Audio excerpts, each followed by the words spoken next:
Town in Michigan has elected a new mayor, and it is a cat. Sweet Tart McKee was elected mayor of the small village of Omena. It has a population of 300 folks. A dog was elected as the first vice mayor. Hope they're getting along. May seem like a joke. Well, you know what? It is a joke. It's a very long-running joke, as they've elected a pet as a mayor for over a decade, and people don't seem to have a problem with that.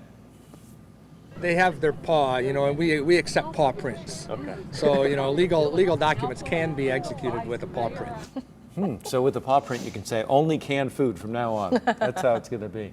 The election was also used as a fundraiser opportunity for the town's historical society, and they did raise $7,000. Sweet Tart will serve a 3-year term, will appear at events and meet neighboring mayors. That is true bipartisan cooperation right there.